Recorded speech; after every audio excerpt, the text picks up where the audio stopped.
안녕하세요, 리본카 전여빈입니다. 지금 제가 나와 있는 곳은 리본카 청라지점에 나와 있는데요, 요즘은 진짜 SUV들의 인기가 정말 하늘 모를 듯이 하늘 높은 줄 모를 듯이 막 치솟고 있는 것 같더라고요. 그 중에서도 제가 알고 있기론 이 준중형 SUV 이런 차량들이 정말 인기가 많은데, 전기차에 문제가 한번 생기고 이러다 보니까 전기차에 대해서 막 공포감이 생기면서 전기 차량들의 중고차 가격들이 뚝뚝 떨어지기 시작했거든요. 그러다 보니까 어느 순간 똑같은 이름을 가지고 있는 차량에 내연기관 버전하고 전기차 버전이 있다라고 하면은 신차 출고가만 놓고 따졌을 때 전기차가 보통 1000만 원에서 1500만 원 이상 비싸거든요. 근데 중고로 내려왔을 때는 비슷한 연식에 비슷한 키로수라고 하더라도 오히려 전기차가 내연기관보다 더 저렴한 경우가 있더라고요. 감가가 워낙 심해서. 그래서 오늘은 정말 인기 많은 SUV, 그 중에서도 내연기관 버전을 기본으로 하고 있는 차생형 전기차들이 감가가 얼마나 많이 됐는지, 이런 차량들의 상품성은 어느 정도나 되는지, 이런 차량들을 고를 때는 어떤 차량을 골라야 되는지, 이런 것들을 한번 알아보도록 하겠습니다. 지난번에 어떤 분이 이렇게 얘기하시더라고요. 아니, GV70이나 iX3나 중형 SUV 아니냐, 기준이 약간 애매한 게 둘 다 4700mm가 넘기 때문에 옛날 기준으로 했을 때는 이 정도 사이즈가 중형이 맞아요. 근데 요즘에는 보통 산타페 소렌토 4800mm 넘어가 버리거든요. 그러다 보니까 4700mm 정도는 사실 중형이라고 부르기에는 조금 애매한 크기이기도 하고, 해외에서는 이 정도 사이즈의 크기를 컴팩트 SUV라고 합니다. 컴팩트 SUV라고 하면은 우리가 생각하는 스포티지, 라브4, CR-V 이런 차량들의 급이기 때문에 준중형 SUV라고 부른다는 점, 요거는 조금 미리 말씀을 드릴게요.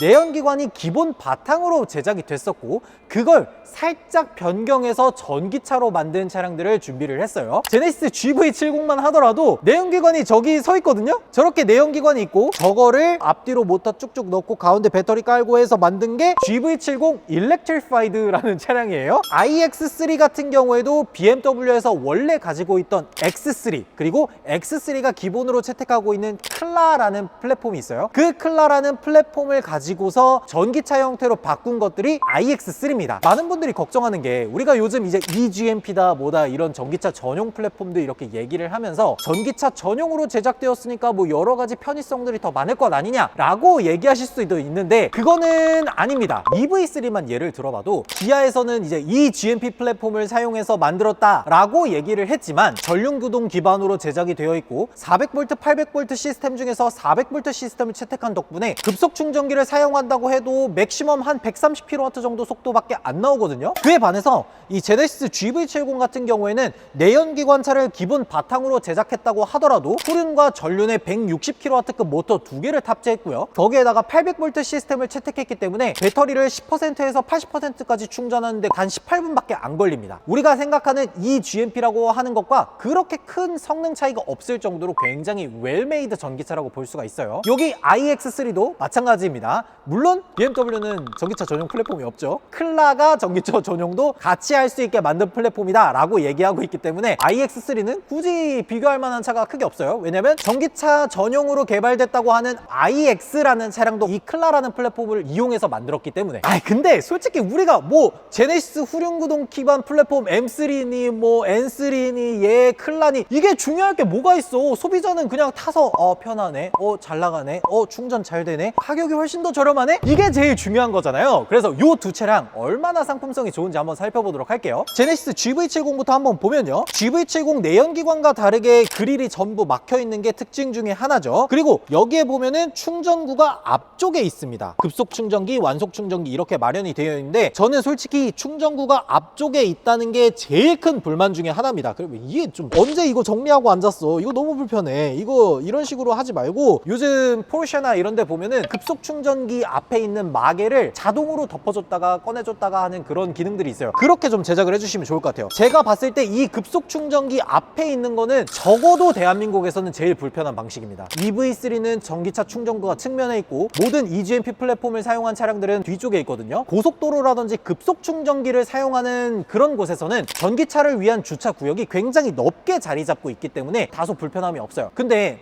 우리가 흔하게 충전하는 환경은 아파트에서 마련되어 있는 충전기에서 충전을 하거나 이런 상황이잖아요. 그런 데서는 뒤쪽에 충전구가 있는 게 압도적으로 편합니다. 애초에 주차 공간이 굉장히 협소하기 때문에 앞으로 전면 주차를 하는 게 정말 불편해요. GV70이나 G80 전기차들은 충전구를 좀 뒤쪽으로 옮겨주는 작업을 해주면 어떨까 하는 생각이 들어요. GV70 같은 경우엔 이 보닛룸을 열면 또 하나의 공간이 나오는데, 보닛을 딱 열었을 때 프렁크가 나옵니다. 이 프렁크 안에는 타이어 모빌리티 키트라든지 V2L 어댑터라든지 이런 것들이 따로 보관이 되어 있는데, 사실 여기다가 뭘 넣으실 생각은 안 하시는 게 좋아요. 여기 보시면 아시겠지만 방수라든지 방진 처리를 해놨어야 되겠지만 그런 것들이 잘 안 돼 있어서 이 안쪽으로 먼지나 이런 것들이 들어와 보이거든요. 웬만하면 여기다가 뭘 보관하지 않으시는 게 좋습니다. 심지어 보닛을 열고 이 덮개를 또 열어서 프렁크를 사용해야 하는 아주 불편한 점이 있기 때문에 프렁크 사용하시는 분 본 적도 없고요. 제 아이오닉 6도 프렁크가 있지만 단 한 번도 사용해 본 적이 없습니다. 님은 비자금이 없나 보네. 그런 슬픈 얘기 하지 말란 말이야. 내 슬픈 얘기 하지 말라고. 비자금 없어? 비자금이 어딨어.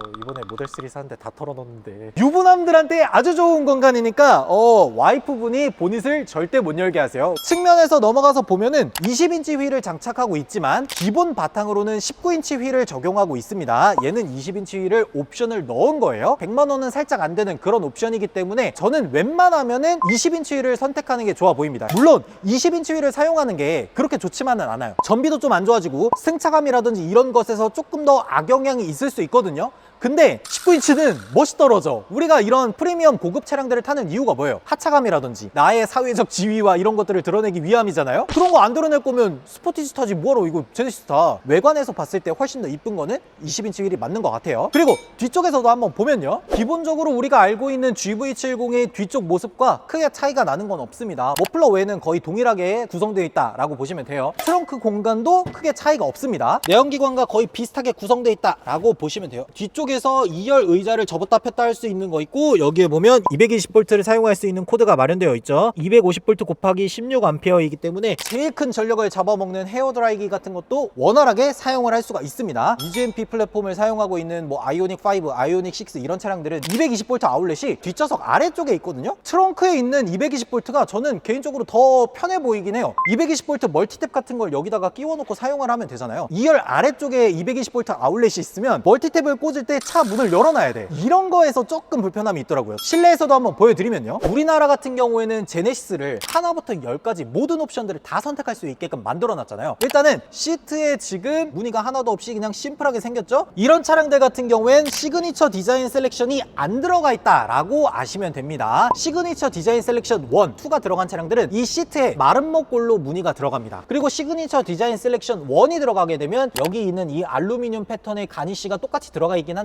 시그니처 디자인 셀렉션 2를 넣으면 무드램프가 나옵니다. 그렇기 때문에 1, 2의 차이점은 C2로 구분하시면 안 되고, 이 가니쉬가 빛나는지 안 빛나는지 그런 것들로 구분을 하셔야 돼요. 그리고 요 안쪽으로 와서 보면은 지금 얘는 파퓰러 패키지가 안 들어가 있거든요. 파퓰러 패키지가 이 위쪽에 헤드업 디스플레이 들어가고요. 하이테크 패키지라 그래서 지금 시동을 걸었을 때 오른쪽에만 디스플레이가 들어가 있잖아요. 오른쪽에는 디스플레이고 왼쪽은 바늘 계기판으로 되어 있으면 파퓰러 패키지가 빠진 겁니다. 이게 진짜 짜치는 게 뭐냐면, 풀 디스플레이로 되어 있으면 왼쪽 아래에 배터리가 몇 % 차 있다라고 디스플레이로 나와야 되는데, 얘는 남은 배터리를 바늘 계기판으로 알려줘. 아, 이거 좀 별로잖아요. 이거를 내가 또 다르게 보려면 이 센터 디스플레이에서 배터리가 78% 차 있다 뭐 이렇게 봐야 돼. 이러다 보니까 조금 아쉽긴 합니다. 그리고 좀 괜찮다라고 생각이 드는 것 중에 하나가 뭐냐면, 지금 배터리가 78% 차 있지만 주행 가는 거리는 361km라고 합니다. 100% 충전을 했을 때 400km는 기본으로 갈 수 있다라고 보셔야 되겠죠. 그리고 여기에다가 각종 HDA라든지 이런 기능들 들어가 있는데,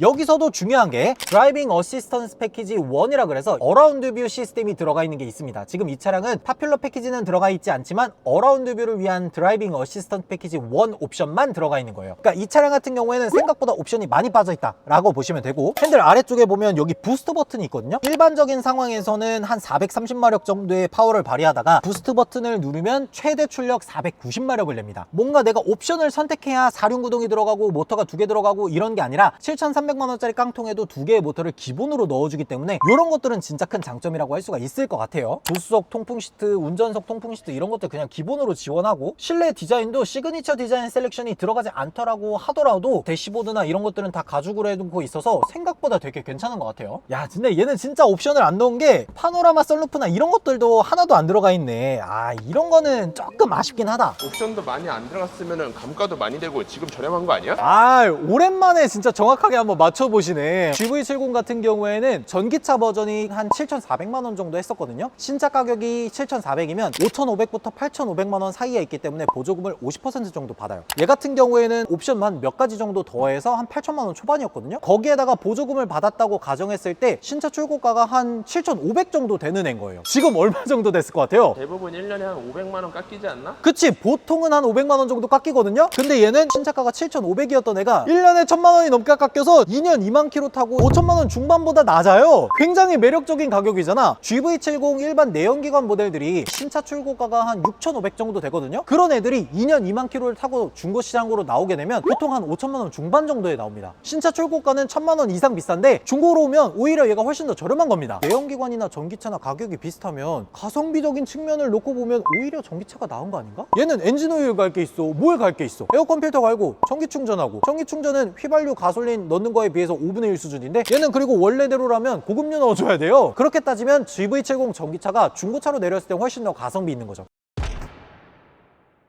그리고 iX3도 한번 비교해서 보면요, 가격부터 먼저 얘기를 해드리면 그때 차량 가격이 한 7,800만 원 정도 됐었어요. GV70하고 동일하게 5,500에서 8,500 사이에 있는 가격을 가지고 있다 보니까 보조금을 한 대략 500에서 600만 원 정도 받았었거든요. 그래서 신차 출고가가 보통은 7천만 원 초반 정도의 가격을 주고 뽑는 분들이 대다수더라고요. 신차 출고가가 한 7천만 원 초반 정도 됐었는데 2년 정도 됐고 주행거리도 한 3만 킬로 정도 됐거든요. 근데 GV70보다 저렴해서 5천만 원 초반 가격 형성이 돼 있어요. 이게 진짜 놀라운 게 뭐냐면 지난번에 2021년식의 X3 20i가 5천만 원 중반이었거든요. 그런 걸 생각하면 iX3가 훨씬 더 가성비 있는 거야. 그러면 iX3는 도대체 상품성이 어떻게 되는지 한번 보면요, BMW는 내연기관 버전을 전기차로 그냥 컨버전을 하기 때문에 내연기관의 흔적이 굉장히 많이 남아있어요. 근데 다른 거라고 하면은 그냥 일반 엠블럼을 쓰는 게 아니라 주변부에 약간 친환경 차라는 느낌을 주기 위해서 파란색을 사용한 흔적을 볼 수가 있죠. 요 밑에도 보면은 아래쪽은 뚫려있는 액티브 셔터 그릴이 들어가 있는 키드니 그릴을 사용하고 있어요. 그리고 여기에 보면 BMW LED 라이트, 옛날에 그 엔젤아이 비슷한 느낌으로 만들기 위해서 이런 식으로 좀 신경을 써줬고, 그리고 M 스포츠기 때문에 이 M 배지 들어가고요. 전기차다 보니까 에어로다이내믹을 위해서 이렇게 많이 막혀져 있는 휠을 사용하고 있습니다. 20인치 휠을 기본으로 사용하고 있어요. 그리고 이 뒤쪽에 보면은 이런 식으로 충전구를 따로 마련을 해놨어요. 이렇게 눌러서 여는 건데 훨씬 더 편하게 충전을 하고 닫고 하는 거를 알 수가 있어요. 왜 이런 방법을 안 해주는지 모르겠네, 제네시스는.